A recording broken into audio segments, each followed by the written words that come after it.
So my neighbor situation's, I don't know, a little strange, but the thing is we don't socialize, so everything's a mystery to us. We had a neighbor up on the hill. We met him one time when we first moved here. He talked to us about the trailer, the original mobile home, being too close to his property and the new codes and all that. And then we had a neighbor this direction. He was an older gentleman, I would say maybe a little bit older than me. He came over and introduced himself, real nice guy.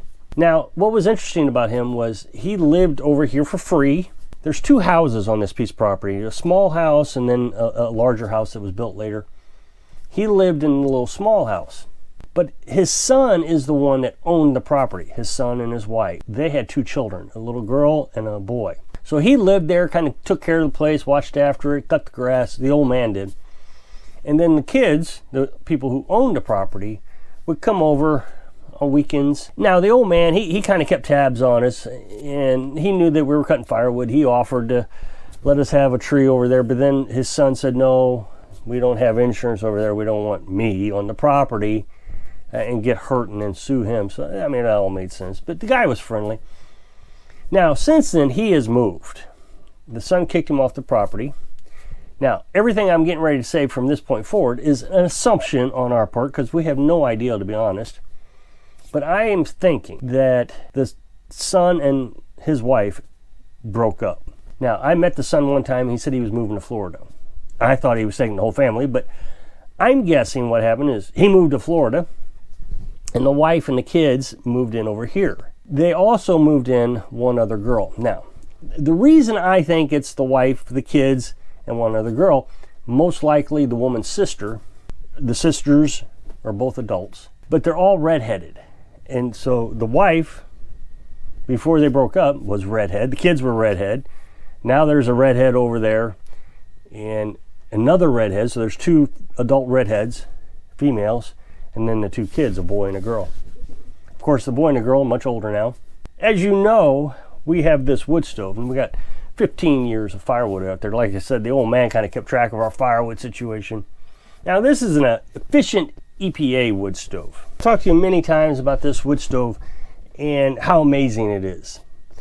It's not your grandma and grandpa's wood stove. This is high-tech, efficient, well-engineered, keyword there, engineered, wood stove. This wood stove does not produce very many particles into the air anymore. I read today that an old wood stove would put about 40 grams of dust into the air. And when we're talking about dust, smoke, we're talking about wood particles. Wood that hasn't burnt. It's smoke. The smoke is wood particles. Well, today's wood stoves, this one's 85% efficient, puts out 4 grams. So 40 grams, 4 grams, something like that. And there's a ton of engineering that goes into this to make that work. First of all, you got to use dry firewood. You got to use firewood that has been cured, dried, whatever you want to call it, to 20% or less moisture content. Now, you can buy a moisture meter. You probably should because you can't eyeball it. The wood I have has been drying for 3 years. The first year we were here, it was a mess. The glass got stained with creosote. What it is it's wet smoke. There's water in the wood mixes with that smoke, sticks to the chimney and everything, and it's very flammable. But you can see this glass is nice and clean because after drying for 3 years, there's no water in it to stick. Now, occasionally it gets a little dusting on it, but it's not so bad. Chimney's never dirty anymore. There's no creosote in it. What I found interesting is today I learned this is basically a two-chamber, two-burn stage wood stove. You got the initial burn, which is the wood burning. And what I learned is wood starts to chemically change at 500 degrees. But then when the smoke comes up and hits these reburners or air tubes, burst of flame it gives, because what happens is that smoke catches on fire, so you get a second burn, burning all the smoke, so it's not going out the chimney. That's 1100 degrees. You're getting 85% of everything you put in it to burn, whereas your grandma and grandpa were putting wet wood in there, and they were only getting 30% efficiency. The rest of it was burning off water and smoke, plumes of smoke going out the chimney. You can't see smoke coming out of this anymore. Whether you agree with the EPA or not, this is an amazing piece of technology. Now, I have said many times that if you don't buy these things and you think you're going to make your own wood stove, your neighbors are going to complain, especially if you live in a municipality. You're going to have plumes of smoke coming out, and Susie next door is going to call City Hall and say, hey, John's over there burning smoke. It's flared up my asthma. So the next City Hall meeting they decide to ban wood stoves. Of course, John's over there burning the wood stove, so the police or whoever come out, code enforcement, and they're measuring the air quality, and they give the guy a ticket, and now nobody can install wood stoves in that town. You're wanting to install a wood stove, say you have a professional do it. They're going to want to follow code, so you got to have an EPA efficient wood stove. You got to make sure that you put it in without the flapper valve. Just code. This was put into code. Everything's to code. I highly recommend to anybody who wants to have a wood stove to go buy one. But I constantly get people in the comment section, no, I know how to weld. I'm going to weld me a wood stove. Well, that's fine. What's going to happen is the EPA is going to see you with your inefficient, welded up wood stove, or the town, or somebody, and they're going to say, what we're going to do is we're going to make the manufacturers improve the quality of the wood stove, the EPA wood stove. And so your neighbor can't buy a wood stove because, first of all, they don't know how to build one on their own. They don't have a welder. I don't know how to weld. And if I did know how to weld, I don't have the electricity to weld. And so they're going to jack up the price of the wood stove so your neighbor can't afford to buy it. This is what is happening. This is not some futuristic thing. We have two types of people. We have those who think that we should have no government, no EPA regulations, which I kind of understand. And then we got those that they want so much regulation that we can't even buy a wood stove. And there's these people in between who say, yeah, I just like to go buy a wood stove, but I can't afford it because John over here thinks he's going to be smart and fool the EPA. In the last video I made, I got a comment. You're not very bright now, are you? He says, there are plenty of us out here that know how to weld just fine, and we can weld us a wood stove that's very efficient and probably meet the expectations of the EPA easily. And I thought, you're insane, man. First of all, for you to make a statement like that clearly shows you don't have the intelligence level to build a wood stove like this. This is, like I said several times now, in this video on purpose, and I even air quoted one of it, highly engineered. Now, I've taken several classes on engineering and decided not interested. I went ahead and got a lot of other certificates and degrees and different things. There's two air chambers in here. In one burn box, you got an air chamber right down here at the bottom. I'm pointing right to it. That's just a little pinhole. And that little pinhole provides enough air to see all those flames of the wood. And then you have a larger air chamber up here at the top. Those are the reburners. There's 3 air tubes up there with little holes in them. And air comes in there. That has to heat up. Air comes in, smoke hits it, explodes 1100 degrees of heat. So you got 2 burns going on at the same time with 2 different air zones. And so there's chambers on the side and in the back sucking air in from this flapper valve. I know when we bought it used. The guy who bought it from said he only used it twice, which I believed. He had it in his garage. And he says, I just can't get it hot enough. I've had the door open and everything. It just won't get hot enough. Well, shut the door. It gets hot. You leave that door open, you're bypassing that upper air tube. You're bypassing the 1100 degrees. Read the instructions. So this genius calls me stupid because I don't know how to weld. Well, I do know engineering. So I decided to do something. I looked up if anybody ever suggested how to build an EPA approved wood stove. And I found one. Now I'm going to read a little bit this. I know people don't like things being read to them. I don't like things being read to them. But I found this kind of humorous. First of all, it starts out with, I'm macho, I know everything.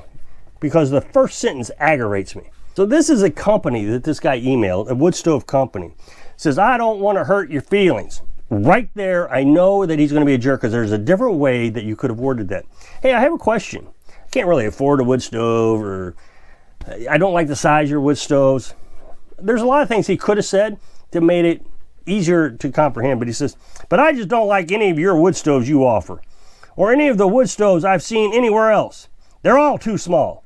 And they have such dinky little viewing windows. I see just fine, but whatever. I'm pretty handy with a welder. Oh, yeah, okay, now we got a genius on our hands. He knows how to weld. And I want to build one on my own. Wood stove to heat my 1,200-foot home, very well insulated. Well, of course, it's very well insulated. I doubt it. The stove I have in mind will need to meet EPA emission standards without catalytic converter. The catalytic converter is an extra component that you got to add into it. It uses precious metals. So he doesn't want one of those. And have a firebox like the wood stove my dad used to have. Well, I already told you, if you're wanting something like your dad used to have, you're already behind the power curve. This thing is years, decades ahead of its time. Big enough to hold 30 pieces of wood or even bigger. Well, there you go. He has no idea what he's talking about right there. Just like this guy who says, well, you need to learn a thing or two about welding. You don't need anything that big. This thing just absolutely heats you out. I also want to have a larger glass door than the ones I see on the manufacturing wood stoves. I've been all over your website and you seem to know your stuff. I feel like if I just understood the theories, like some sort of mad scientist. No, what he should have said there is, if I could just understand how it was engineered to such high technical standards, I would weld something up. I'd just whip it up like a cake, I just weld something up and make modifications to it until I got it to work right. Can you tell me the basics I need to know to design this stupid thing? Also, if you have time, any tips you could care to share that might be helpful? It's getting cold outside. So he expects to do this in a couple hours. The company's reply was absolutely incredible. Let's start with the overview of non-catalytic wood stove cleanup. Smoke emissions. The concept is pretty simple. I love that. Pretty simple. In order to meet the EPA standards, you'll need to create a second fire inside the wood stove firebox to reburn the exhaust from the primary. The secondary burn area in the EPA-approved wood stove is usually located at the top of the firebox. Right there. And designed such a way that the exhaust from the fire must pass through it on its way out the chimney. In operation, the wood exhaust ignites into a chamber, creating a 1,100-degree flame, much hotter than the wood below. As I said, it was 500 degrees before the chemicals in the wood start to change, which burns approximately 90% of the smoke particles. They pass through it. In order to fire off your secondary burn, 3 things must be present at the same time in the right amount: fuel, heat, and oxygen. The fuel is easy. It is the smoke from the primary fire. So the smoke comes up, hits those air tubes. Likewise, the heat, ceramic blanket insulation used above the chamber to trap the heat from the fire below and ensures light off temperature. So you got these fire bricks. Everybody call them fire bricks. They're not fire bricks, something else, some sort of insulation. The oxygen part gets a little tricky. Since the primary fire has consumed most of the oxygen available in the firebox, preheat must be introduced in the reburner area so secondary combustion can occur. Your design challenge will be to figure out a way to preheat the secondary combustion area to the right temperature and cause it to draw into your secondary burn area in measured quantities. The automatic adjust with the draft controls that supply air to the primary fire. Keep in mind the secondary flame must keep burning and cleaning up the exhaust even when the primary draft control is at its lowest settings. Tip. So they're giving them a tip. I love this. Over 400 U.S. wood stove manufacturers have gone out of business in recent years as a result of being unable to engineer a stove that would burn clean enough to meet the EPA standards. The sad fact is, unless you are an exceptionally talented thermal design engineer, not welder, with a background in wood combustion and lots of time and materials for prototyping testing, the secondary burn design probably isn't going to work. So then they go in, and I won't read this part, and they talk about the window and how a larger window. The problem is if you get too big of a window, you don't get this air cleaning cycle. It's actually kind of neat. You can kind of see the air circulating around, trying to keep away from the window. So you have to design that. You get the window too big, then you don't have the ability to air clean. So here's something you didn't ask about, but need to know. Federal and state laws prohibit installation of wood burning heaters that isn't UL listed and EPA approved. Obtaining this approval is not practical for a single stove. Even if you were able to build a stove that would be safe enough to clean, burn enough to pass, you'd be out about 20 grand for the safety and emissions testing.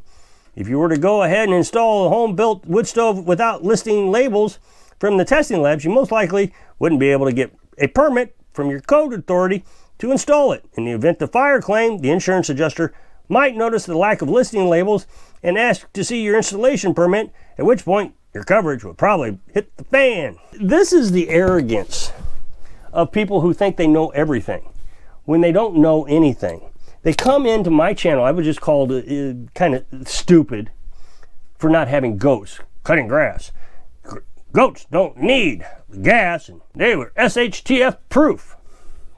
Meaning that, you know, they can cut the grass for me, and during SHTF, I wouldn't even have to take care of them. They just eat the grass. But the genius who decided to imply I was stupid doesn't explain how you feed them through the winter because there is no grass. Same thing. Everybody's got this comment that they know everything, and they literally know nothing. You're not going to be able to build a wood stove, put it in your home, get it approved by the code authority, and get it insured. So if you'll click this up next box, take the video where I was talking about I've been charged with a crime. So I hope I can inspire you to do your research so you can live your dreams. Thanks for watching.